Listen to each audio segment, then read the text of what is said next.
오순절에 있었던 성령 강림 사건이 있은 지 얼마 후에 예루살렘 성전 앞에서 너무나 놀라운 일이 벌어졌었습니다. 성전 미문 앞에서 매일 구걸을 하던 나면서부터 걷지 못하던 사람이 베드로의 말 한마디에 일어나 걸었고 뛰었으며 또 성전에 들어가 하나님을 찬송하게 되는, 찬양하게 되는 일이 벌어졌기 때문입니다. 이 일이 벌어진 시간은 하루 중에 성전이 가장 붐비는 시간, 즉 제9시 저녁 기도 시간이었습니다. 모든 백성들이 놀라서 지금 이 벌어진 일의 주인공이 되는 사람들, 즉 나면서부터 걷지 못했던 그 사람, 그러나 병고침을 받은 그 사람과 또 이 사람을 말 한마디로 일으킨 베드로와 요한을 사람들이 주목하여 보고 있었고요. 그리고 순식간에 군중들이 솔로몬의 행각에 모여들기 시작했습니다. 솔로몬의 행각이라고 하는 것은 큰 기둥들이 받치고 있는 그 지붕 아래에 집회를 할 수 있도록 열려있는 그런 공간이라고 할 수 있습니다. 그곳에서 유대인들은 정치와 종교와 상업 등 여러 가지 사회적인 모임들을 그곳에서 갖곤 했었습니다. 지금 그 나은 사람, 병고침 받은 그 사람과 베드로와 요한, 이 세 사람이 바짝 붙어 있는 그 곁에 있는 상황이고 그 사람들을 모두가 다 주목하여 바라보는 그런 상황이었습니다. 기적의 주인공들이 모든 군중들 앞에 지금 서 있게 되는 그 상황이 오늘 본문이 시작되는 상황입니다. 베드로는 놀라서 모여든 군중들에게 오순절에 했던 것처럼 그가 다시 한번 설교를 하기 시작합니다. 이 설교는 오순절 때의 설교처럼 이미 일어난 그 초자연적인 역사, 그 현상에 대한 설명을 하는 것으로 시작을 하고 있습니다. 오늘 본문 12절이 이렇게 시작이 되고 있습니다. 베드로가 이것을 보고 백성에게 말하되 이스라엘 사람들아 이 일을 왜 놀랍게 여기느냐, 우리 개인의 권능과 경건으로 이 사람을 걷게 한 것처럼 왜 우리를 주목하느냐. 이 말을 보면 베드로가 즉시 했던 일이 있습니다. 많은 사람들이 지금 본인과 또 요한 그리고 병고침을 받은 그 사람을 모두가 다 주목하여 보는 그 상황에서 베드로가 즉시 한 것은 이 많은 군중들의 관심을 치유받은 사람 그리고 치유를 일으키는 사람들인 자신들로부터 그리스도께로 그 관심을 옮기는 것, 이것을 베드로가 먼저 하는 것을 볼 수 있습니다. 앞으로도 살펴보겠지만 사도들을 통해서 일어나는 많은 기적들은 종종 사도들을 주목하게 만들었고 그들이 그때마다 제일 먼저 했던 일들은 그 사람들의 관심, 그 관심의 초점을 자신들로부터 그리스도께로 돌리는 이 일들을 항상 사도들이 먼저 하게 됩니다. 우리가 이 일이 왜 중요하냐면 교회의 역사에서 또 교회 가운데 일어나는 많은 일들을 보면 이 일에 실패하는 많은 사람들이 있기 때문에 그렇습니다. 사람들이 주목하여 보고 또 한결같이 입을 모아서 칭찬을 해주기 시작할 때 그때 사람들은 유혹을 받게 됩니다. 특별히 앞에서 일하는 많은 사람들이 칭찬의 눈빛으로 또 칭찬의 말로 우리가 그 사람들을 격려하고 모든 사람을 주목할 때에 우리가 순간적으로 유혹을 받을 수 있고 그 일로 인해서 시험을 받을 수 있기 때문에 그렇습니다. 베드로는 사람들의 눈앞에 벌어진 그 놀라운 기적, 그것은 자신들의 권능과 경건 때문이 아니라고 분명히 말하며 부인합니다. 후일 사도 베드로가 기록한 서신서를 보면 이 일을 기억나게 하는 말씀이 있습니다. 우리 베드로전서 4장 10절과 11절 말씀 한번 같이 읽도록 하겠습니다. 각각 은사를 받은 대로 하나님의 여러 가지 은혜를 맡아 선한 청기같이 서로 봉사하라. 만일 누가 말하려면 하나님의 말씀을 하는 것 같이 하고 누가 봉사하려면 하나님이 공급하시는 힘으로 하는 것 같이 하라. 이는 범사에 예수 그리스도로 말미암아 하나님이 영광을 받으시게 하려 함이니 그에게 영광과 권능이 세세에 무궁하도록 있으리라. 아멘. 하나님을 섬길 때 우리가 유혹을 받지 않고 넘어지지 않으려면 하나님의 일을 하는 사람들은 이 말씀을 꼭 기억해야 합니다. 우리가 이런 일들을 할 때 꼭 우리의 마음속에 가슴속에 담아둘 말씀이 이 말씀이라고 생각할 수 있습니다. 초점은 이겁니다. 치유의 기적이 벌어졌던 그것 자체, 그 기적 자체, 또 치유받은 사람, 또 치유를 행한 사람 다 아니라는 겁니다. 초점은 거기에 있는 것이 아니라 베드로는 지금 이 사건에, 이 일의 초점이 어디에 있는지를 13절에서 아주 분명하게 설명을 합니다. 아브라함과 이삭과 야곱의 하나님, 곧 우리 조상의 하나님이 그의 종 예수를 영화롭게 하셨느니라. 베드로는 우리의 조상 하나님이라고 말함으로써 자신의 이 설교를 듣고는 회중과 또 청중과 자신이 동일한 유대인임을 밝히면서 그대들이나 나나 한 유대인, 한 조상을 모시고 있는 사람들이라는 걸 이야기합니다. 그리고 무엇보다도 우리가 한 하나님을 섬기고 있는 사람들이다라는 것을 강조하면서 오늘 설교를 시작하고 있습니다. 이 아브라함과 이삭과 야곱의 하나님이라는 것은 죽은 조상의 하나님, 죽은 자의 하나님이 아니라 이것은 산 자의 하나님, 살아계시는 하나님을 우리가 섬기고 있다 하는 그런 의미를 담고 있습니다. 베드로는 자기가 다른 하나님이 아닌 그들과, 즉 설교를 듣고 있는 회중, 청중과 동일한 하나님을 믿고 있다는 것을 말합니다. 그런데 그 하나님께서 당신의 종인 예수를 영화롭게 하셨다 하는 겁니다. 이것이 사도 베드로의 이 오늘 본문에 나온 이 설교를 관통하는 아주 중요한 주제입니다. 이 예수를 하나님께서 영화롭게 하셨느니라. 예수, 바로 그분이 그들 앞에 일어난 이 모든 사건, 초자연적인 이 기적의 사건을 일으키신 이 모든 사건의 열쇠가 되시는 분이 바로 이 예수 그리스도시다라고 이렇게 말씀을 하고 있는 겁니다. 오늘 이 베드로의 설교를 통해서 베드로는 구약의 바탕을 둔 모두 6개의 다양한 칭호들을 사용하면서 예수님께 이들의 시선을 계속 집중시키고 있는 것을 볼 수 있습니다. 먼저 그가 13절에 그의 종이라는 칭호를 먼저 사용합니다. 이 칭호는 이사야서 53장에 나와 있는 여호와의 종, 이사야 선지자가 말한 그 여호와의 종을 의미하는데 나사렛 예수가 바로 그 여호와의 종이시다 하는 겁니다. 이 칭호는 설교가 마쳐지는 26절에서도 다시 한번 언급되는 그런 칭호입니다. 두 번째로 14절에 베드로는 이 예수님을 거룩하고 의로우신 이라고 이렇게 칭호합니다. 이 칭호는 역시 구약 성경의 근거를 둔 하나님의 종에 대한 또 다른 표현이 바로 거룩하고 의로우신 이입니다. 베드로는 이 칭호를 사용함으로써 거룩하시고 의로우신 그분에 대비돼서 그 예수님을 십자가에 못 갔던, 살인했던 그 사람들의 불의함을 드러내는데 그 표현을 사용하고 있습니다. 세 번째로 15절에 가면 생명의 주라는 표현을 사용하고 있습니다.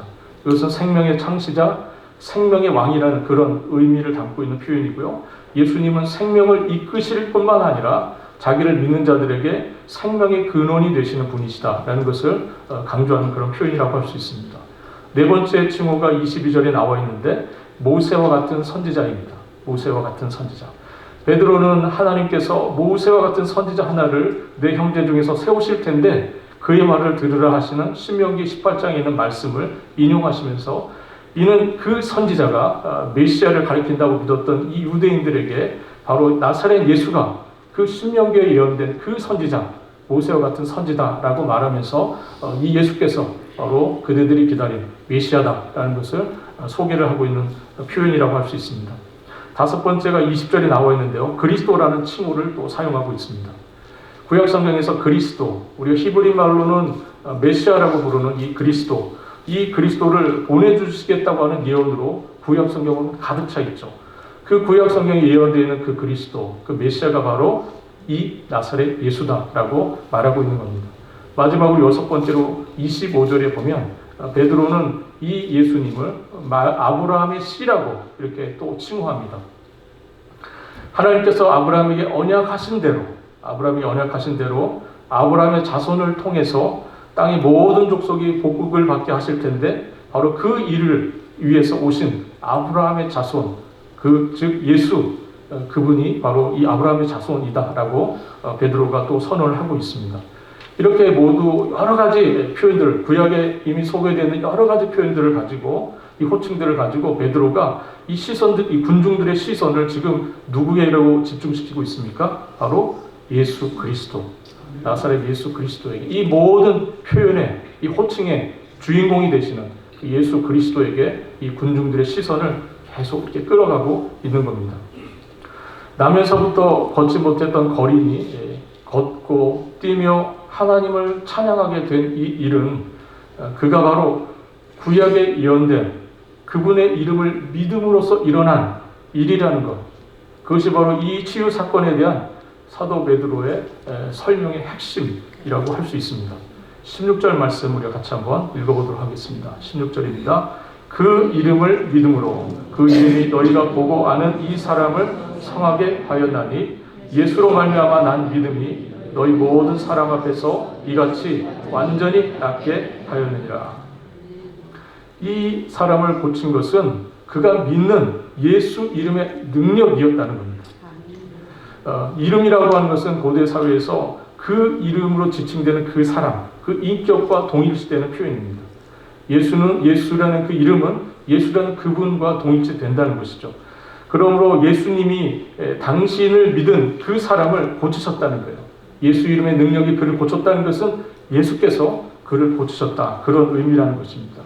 16절은 그 이름이 이 사람을 성하게 하였다라는 표현과 함께 믿음이 완전히 낫게 하였다라는 표현을 같이 쓰고 있습니다.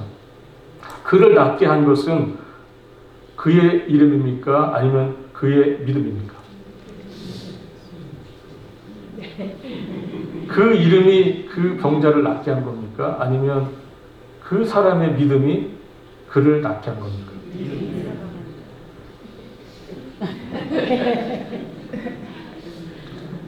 그래서 그의 믿음, 즉 우리가 여기에서 그의 믿음은 누구의 믿음을 의미하겠습니까?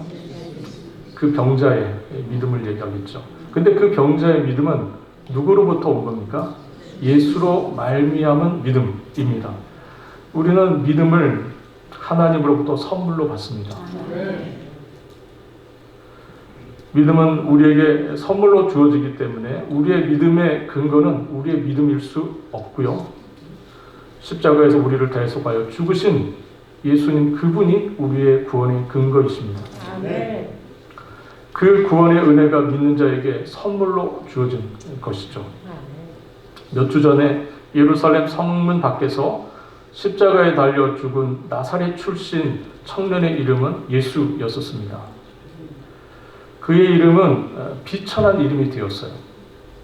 하지만 이제 베드로는 그분이 부활하셨고 승천하여 지금 살아계셔서 군중들이 보고 있는, 그리고 그 사람들이 알고 오래전부터 알고 있었던 그 사람을 고치셨다고 그렇게 말하고 있는 것입니다. 그런데 이 군중은, 이 청중은, 베드로의 설교를 듣고 있는 사람들은 예수님에 대해서 어떤 태도를 취했던 사람들입니까? 몇 주 전에 그들은 예수님을 십자가에 못 박으라고 외쳤던 사람들이 아닙니까? 베드로는 그들이 한 일을 조목조목 오늘 본문에서 고발하고 있습니다. 13절로 15절 말씀 한번 같이 읽도록 하겠습니다. 아브라함과 이삭과 야곱의 하나님 곧 우리 조상의 하나님이 그의 종 예수를 영화롭게 하셨느니라. 너희가 그를 넘겨주고 빌라도가 놓아주기를 결의한 것을 너희가 그 앞에서 거부하였으니 너희가 거룩하고 의로운 일을 거부하고 도리어 살인한 사람을 놓아주기를 구하여 생명의 주를 죽였도다. 그러나 하나님이 죽은 자 가운데서 그를 살리셨으니 우리가 이 일의 증인이라. 그들은 예수님을 넘겨주었고 빌라도가 적어도 3번이나 죄가 없다고 놓아주려고 하였지만 그것을 거부하였으며 도리어 살인자를 놓아주기를 구했고 생명의 주를 죽였다는 겁니다. 그들이 예수님에 대하여 한 행동은 하나같이 하나님의 뜻을 거스리는 행동들이었습니다. 하나님은 그를 영화롭게 하셨지만 그들은 그를 거부했고요. 하나님은 그를 죽은 자 가운데서 살리셨지만 그들은 생명의 주를 죽였고요. 그들은 거룩하고 의로운 이시를 거부하여 도리어 살인자를 바라바를 놓아달라고 요청했었습니다. 그들이 이렇게 한 이유가 무엇입니까? 오늘 본문 17절에 그들이 그렇게 했던 이유가 소개되어 있습니다. 17절 말씀 한번 같이 읽겠습니다. 형제들아 너희가 알지 못하여서 그리하였으며 너희 반원들도 그리한 줄 아노라. 그들이 왜 그랬습니까? 무지하여서. 알지 못하여서 그리하였다. 베드로가 그렇게 설명을 하고 있습니다. 심지어는 관리들도 무지해서 그랬다. 관리들이라고 이렇게 소개를 하고 있습니다. 여기서 관리들은 대제사장들 그리고 사내들인 공의원들을 가리키는 그런 표현입니다. 즉 그 당시에 종교 지도자들, 그 사회 지도자들 다 몰라서 무지해서 그런 일을 했다는 겁니다. 그들은 예수를 신성모독죄로 정죄했고 처형해달라고 빌라도에게 넘겨준 사람들입니다. 그러나 베드로는 그들도 무지해서 그랬다고 그렇게 말을 하고 있습니다. 베드로가 그들의 그 극악한 죄를 지금 변호해 주는 겁니까? 몰라서 그랬다고 지금 변호해 주는 겁니까? 베드로가?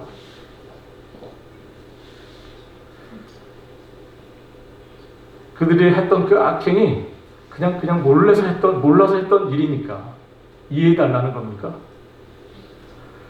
그렇게 볼 수가 없습니다. 성경에서 우리가 무지라고 말할 때 성경이 말하는 무지는 악한 것입니다. 무지는 죄에 대한 핑계가 될 수 없다고 성경은 말씀하고 있습니다. 많은 사람들이 마지막 예수 그리스도의 심판대 앞에서 몰라서 그랬다고 말하는지 모르겠습니다. 그러나 그것은 자신들의 죄에 대한 핑계가 될 수 없음을 성경은 분명히 말씀하고 있습니다. 무지는 타락한 인간이 가지는 가장 심각한 문제입니다. 여기서 말하는 무지는 우리가 두는 지성이나 이해력을 의미하는 그런 표현이 아닙니다. 여기서 말하는 무지, 그것은 영적인 무지를 의미하고요. 우리가 아무리 기술이 발달하고 인간들의 지혜가 발달이 되어도 사실 인간은 여전히 왜 우리의 존재에 대한 이유, 그리고 우리가 왜 사는지, 그리고 우리의 삶의 목적과 의미는 어디에 두어야 하는지, 그리고 죽음 이후에 우리의 삶은 어떻게 되는지에 대해서 여전히 사람들은 알지 못합니다. 바울 사도는 세상의 무지를 이렇게 지적한 적이 있습니다. 이 세상은 이 세대의 통치자들이 한 사람도 알지 못하였나니 만일 알았다면 영광의 주를 십자가에 못 박지 아니하였으리라. 이렇게 고린도전서 2장 8절에서 말씀합니다. 이 무지가 예수를 십자가에 못 박아 죽게 하였다. 이렇게 말씀합니다. 그래서 무지는 용서될 수 있는 표현이 아니고요. 악입니다. 무지는 예수님에게만 아니라 자기 자신을 죽이는 일이 되고 주변에 있는 사람들도 죽이는 일이 됩니다. 이 무지에서 나올 수 있는 선함이라고는 존재하지 않고요. 성경이 말하는 무지는 마음의 문제이며 죄와 연결이 됩니다. 이 오늘 본문 마지막 절 26절에 사도 베드로가 하나님이 그 종을 세워 복주시려고 너희에게 먼저 보내사 너희로 하여금 돌이켜 각각 그 악함을 버리게 하셨느니라 라고 말씀하는데 그들의 그 악함은 어디에서 왔습니까? 무지에서 온 것입니다. 이 무지는 사탄이 그들을 장악하고 있음을 보여주는 표이기도 합니다. 고린도서 4장 4절 말씀 한번 같이 읽어보도록 하겠습니다. 고린도후서 4장 4절 말씀. 그 중에 이 세상의 신이 믿지 않은 자들의 마음을 혼미하게 하여 그리스도의 영광의 복음의 광채가 비치지 못하게 함이니 그리스도는 하나님의 형상이니라. 그 중에 이 세상의 신, 이 세상의 신이 믿지 아니하는 자들의 마음을 어떻게 하여? 혼미하게 하여 그리스도의 영광의 복음의 광채가 비치지 못하게 함이니 그리스도는 하나님의 형상이니라. 무지가 비극적인 것은 자신의 죄에 대한 무지함도 참 문제지만 동시에 그 무지가 하나님에 대한 무지함이기 때문이기도 그렇습니다. 예수님께서 십자가에 달리셨을 때에 주님께서 하셨던 십자가상에서 하셨던 7가지 말씀이 있습니다. 우리가 이것을 가상칠언이라고 표현하기도 하는데 예수님께서 이런 말씀을 하신 적이 있어요. 이런 기도죠. 예수께서 이르시되 아버지여 저들을 사하여 주옵소서 자기들이 하는 것을 알지 못함이니이다. 주님 저들의 죄를 용서하여 주옵소서. 그들이 하는 것을 지금 알지 못하고 있습니다. 무지는 자신의 죄인됨과 죄악된 본성이 얼마나 깊고 이 무지는 우리의 죄악이 얼마나 깊게 우리의 안에 뿌리를 내리고 있는지를 알지 못하게 합니다. 영적인 무지함. 그것은 우리가 얼마나 심각한 죄인인지를 깨닫지 못하게 합니다. 그래서 그것이 심각한 겁니다. 그러나 거듭난 사람은 자신의 죄인됨을 알고 인정하는 사람입니다. 자신의 죄악이 얼마나 무섭게 자신의 삶 가운데 존재하고 있는지를 아는 사람. 그 사람은 거듭난 사람입니다. 그래서 사도 바울은 내 속 곧 내 육체에 선한 것이 거하지 아니하는 것을 내가 안다, 이런 고백을 합니다. 바울서도 내 속 곧 내 육체에 선한 것이 거하지 아니함을 내가 알고 있다. 그것이 바울서도의 고백입니다. 이것이 하나님의 자녀와 하나님을 믿지 않는 자의 차이입니다. 세상의 특징, 이 세상의 특징은 스스로 모든 것을 알고 있다고 말하고 자신 있게 말합니다. 그러나 신자는 하나님 앞에서 겸손히 자신의 한계를 인정하고 은혜를 구하고 하나님을 경외합니다. 자신의 죄인됨을 아는 것이죠. 그러나 자신의 죄인됨을 알지 못하는 영적인 무지함 가운데 있는 자들은 자신이 얼마나 큰 죄 가운데 있는지를 깨닫지 못하는 안타까운 삶 속에 있다 하는 것입니다. 우리가 신자가 된다는 것, 우리가 믿는 자가 된다는 것은 바로 이 죄의 문제에 대해서 내가 깊이 인식하게 되었다 하는 겁니다. 나의 죄가 얼마나 큰지를 보기 시작하는 것, 이것이 바로 참된 신자의 삶의 시작입니다. 자신의 죄인됨을 깨닫는 것, 그것이 바로 참되게 하나님을 경외하는 삶의 시작이라는 것을 우리가 기억할 수 있기를 바랍니다. 여러분은 자신의 죄인됨을 알고 계십니까? 여러분들은 정말 하나님 아버지 앞에서 죄인됨을 알고 계십니까? 난 그래도 괜찮게 사는 사람, 난 남한테 패기치지 않고 해주지 않고 나름대로 의롭게 사는 사람이라고 생각하고 계십니까?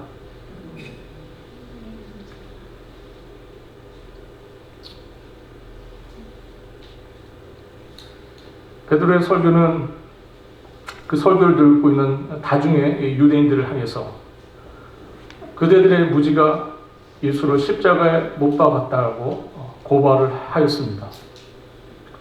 베드로의 말대로 예수께서 지금 살아나셔서 능력으로 이 거린을 고치신 것이 사실이라면 그들은 지금 어떤 상황에 놓인 겁니까? 큰 위기 가운데 놓인 겁니다. 사도 베드로가 그들을 향해서 말합니다. 오늘 본문 19절입니다. 그러므로 너희가 회개하고 돌이켜 너희 죄 없이함을 받으라. 이같이 하면 새롭게 되는 날이 주 앞으로부터 이를 것이요. 회개를 하고 돌이키라고 권면을 하고 있습니다. 자신의 죄악을, 악함을 인정하고 그것을 버려야 한다고 말씀하고 있습니다. 여기에서도 오순절 사건 이후에 있었던 베드로의 첫 번째 설교 때와 같이 두 가지 약속이 이 16절에도 주어지고 있습니다. 19절입니다. 19절에도 주어지고 있죠. 첫 번째는 죄 없이 함, 즉 죄수함과 새롭게 되는 날이 올 것이다 라고 하는 두 가지 약속이 주어지고 있습니다. 새롭게 되는 날은 무엇을 가리킬까요? 이 새롭게 되는 날이 너희가 회개하여 예수를 믿으면 죄사함을 받을 것이고 그리고 새롭게 되는 날이 오게 될 것이다 라고 말했을 때 이 새롭게 하는 날, 새롭게 되는 날은 무엇입니까? 이 의미를 우리가 좀 살펴보기 위해서 그 앞에 오순절날 사도 베드로가 했던 그 설교 이후에 주어졌던 두 가지 약속을 우리가 다시 한번 좀 상기할 필요가 있습니다. 2장 38절인데요.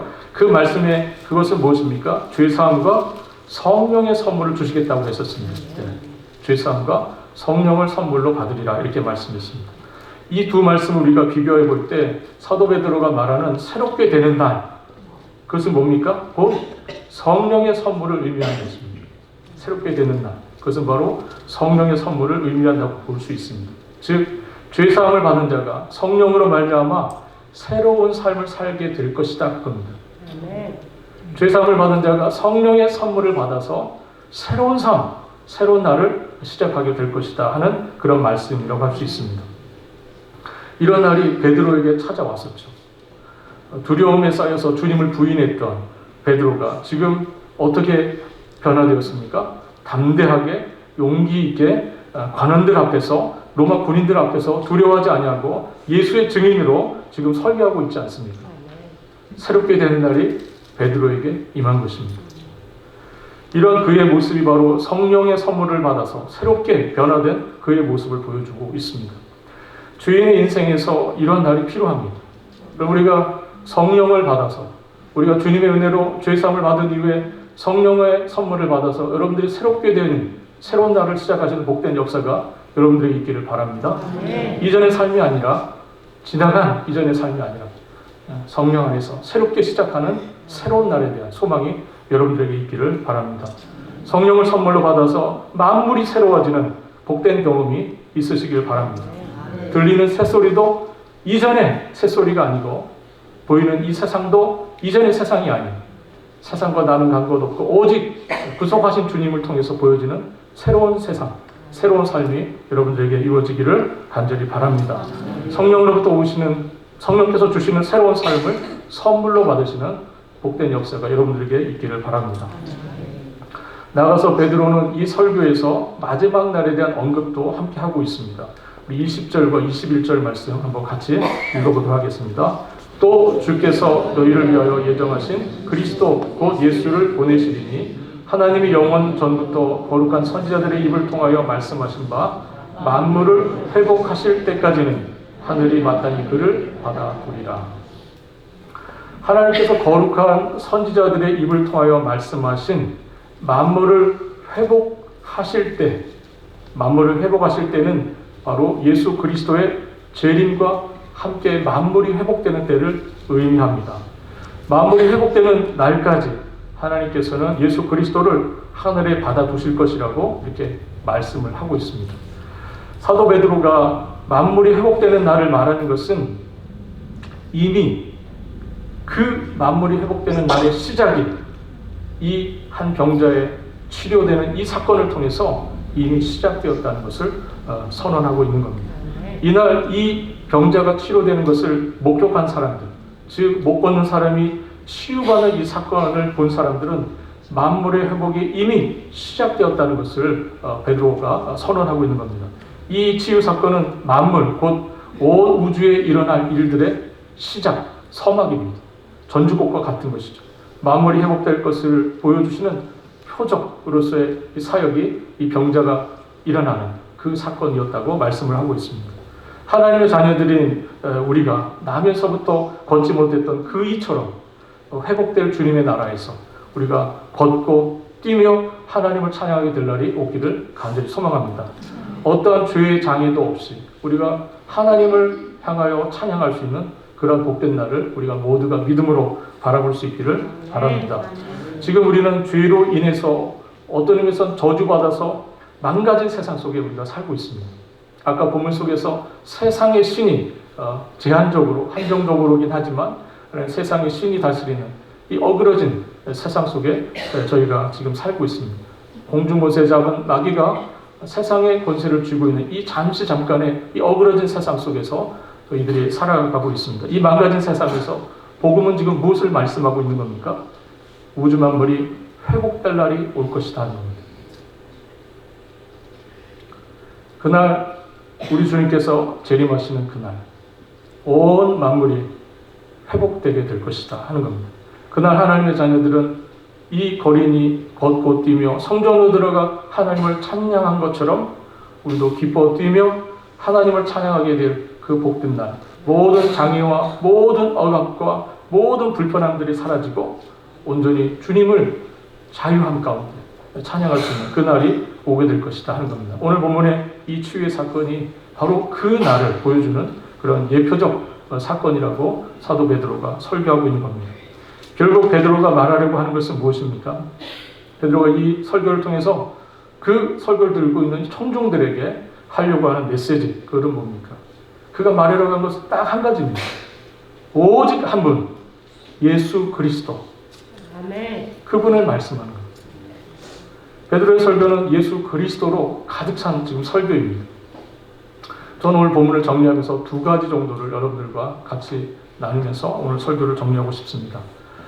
여러분, 예수 그리스도, 이 복음을 갖고 있는 교회, 이 교회의 정체성, 그리고 이 교회의 사명은 뭔가 하는 겁니다. 여러분, 이 교회의 정체성과 교회의 사역은 기적을 일으키는 데 있지 않습니다. 교회는 뭔가 신박한 일을 하려고 하는데 그 목적이 있지 않습니다. 베드로의 설교가 보여주었듯이 교회의 정체성, 교회의 본질적인 사역은 예수 그리스도를 믿는 믿음에 근거하고 그 예수 그리스도를 전함으로써 세상이 무지에서 배어서나 회개하고 돌이켜 죄사함을 받고 새롭게 되는 날들을 살아가게 하는 것. 그것이 바로 교회의 정체성, 부르심이고 교회의 사명입니다. 세상은 지금도 그리고 언제나 악한 무지에 사로잡혀 있는 사람들이 이 세상에 여전히 있고요. 교회는 이 죄로 망가진 이 세상에서 참된 소망 되시는 예수 그리스도를 전하고 그분 외에는 이 세상에 새롭게 되는 소망이 없다는 것을 알려주는 것. 그것이 바로 교회의 부르심, 이 세상을 향한 하나님의 부르심이고 교회의 사명이라고 할 수 있습니다. 예수 그리스도밖에 없다고 예수 이름의 능력을 말하는 것, 그것이 바로 교회의 참된 사명임을 우리가 다시 한번 깨닫게 됩니다. 또한 오늘 보면 18절의 말씀처럼 사도 베드로가 이 역사의 주인은 바로 하나님이시라는 것을 우리가 다시 한번 확인하게 됩니다. 18절 말씀 한번 같이 읽도록 하겠습니다. 그러나 하나님이 모든 선지자의 입을 통하여 자기의 그리스도께서 고난받으실 일을 미리 알게 하신 것을 이와 같이 이루셨느니라. 그러나 하나님께서 모든 선지자의 입을 통하여 자기의 그리스도께서 고난받으실 일을 미리 알게 하신 것을 이와 같이 이루셨느니라. 누가 이루셨습니까? 하나님께서 이루신 것이죠. 예루살렘의 백성들과 관원들 그리고 빌라도와 로마 군인들이 예수를 죽였지만 그러나 하나님은 이 사건은 구약의 선지자들 통해서 오랫동안 하나님께서 예언하신 대로 하나님이 미리 정하신 뜻대로 그리스도의 죽음과 그리스도의 고난, 이 구원 역사가 이루어졌고 그 예수를 하나님께서 주와 그리스도로 이 세상에 선포하셨다 하는 겁니다. 하나님은 당신이 작정하신 일을 이루시는 그 섭리 가운데 이루어 나가시는 하나님이십니다. 남에서부터 걷지 못했던 사람이 걷게 된 것은 하나님의 역사가 그 가운데 있었다는 증거로서의 사건이라고 할 수 있습니다. 이것이 우리를 떨게 하는 동시에 이 일은 우리를 또한 담대하게 하는 사건이라고 할 수 있습니다. 아무리 하나님의 뜻을 좌절시키려고 이 세상이 애를 써도 하나님의 뜻은 결코 좌절될 수 없다 하는 겁니다. 이 세상이 악이 공중권세 잡은 자가 아무리 하나님의 뜻을 무너뜨리려고 애를 써도 하나님의 뜻은 결코 무너지지 않는다 하는 것입니다. 역사적으로 그 어떤 힘과 세력도 하나님을 좌절시킬 수 없었고 지금도 역시 그러합니다. 그러므로 믿는 우리가 이 모든 역사적 상황 속에서 좌절하지 아니하고 절망하지 않는 이유가 있습니다. 그것은 바로 하나님의 뜻이 반드시 이루어질 것이기 때문에 그렇습니다. 이것이 우리의 작은 인생에도 동일하게 적용이 되죠. 여러분들을 통해서 하나님의 뜻이 이루어지실 것을 확신하고 계십니까? 네. 여러분 우리의 상황이 어떠하든지 우리의 성편이 어떠하든지 하나님의 뜻은 반드시 이루어질 것입니다. 여러분 이것이 우리 하나님께서 기뻐하시는 일이시고 이것이 우리 하나님께서 이 세상 가운데 저와 여러분들을 향하여 하시는 주님의 말씀입니다. 이 모든 일에 가장 중요한 것은 바로 예수 그리스도께서 이 모든 일의 열쇠를 쥐고 계신다는 겁니다. 그분이 다시 오실 때에 그 일이 이루어질 것이고요. 다만 우리는 그 예수 그리스도에 대한 소식을 절망 가득한 이 세상에 들려주어야 합니다. 그날은 반드시 올 것이고요. 예수 그리스도께서 재림하실 때에 그날은 반드시 그 회복의 날은 반드시 우리 가운데 역사할 것입니다. 죄로 인한 장애, 죄로 인해 벌어졌던 모든 우리 가운데 있는 불편함과 어려움과 힘듦은 바로 새로운 날을 경험하게 될 것입니다. 이 역사가 오늘 본문의 사건을 읽고 또 이 가운데 행해졌던 베드로의 설교를 통해서 여러분 가운데 확신되어지는 일이 될 수 있기를 우리 주님의 이름으로 바라겠습니다. 기도하겠습니다. 하나님 아버지, 오늘 정말 고난 가운데 있었던 한 인생이 정말 하나님 태어나서부터 어렵고 힘든 가운데 그의 삶이 수십 수년이 연장되었지만 한평생 어렵고 힘든 그의 삶이 예수 그리스도 안에서 그 이름의 능력으로 새로운 소망을 얻게 되고 그가 정말 하나님 백성으로서의 삶이 회복되고 하나님을 찬양하는 놀라운 이 일을 저희가 보았습니다. 주여, 이 일을 통해서 예수 그리스도의 그 능력을 통해서 이루어진 이 일을 통해서 저희가 회복될 주님의 나라, 다시 오게 될 주님의 나라에 대한 소망을 함께 갖습니다. 주께서 저희 가운데 함께하여 주시고 정말 우리 가운데 이루어진 죄사함과 더불어 성령께서 주시는 은혜 가운데 우리의 새로운 삶이 펼쳐지게 하여 주시고 우리의 삶 속에서 새로운 날에 대한 기대와 소망이 더욱 넘칠 수 있도록 성령 하나님 역사하여 주시고 이끌어 주시기를 원합니다. 감사드리며 우리 주님 되시는 예수 그리스도의 이름으로 기도합니다. 아멘.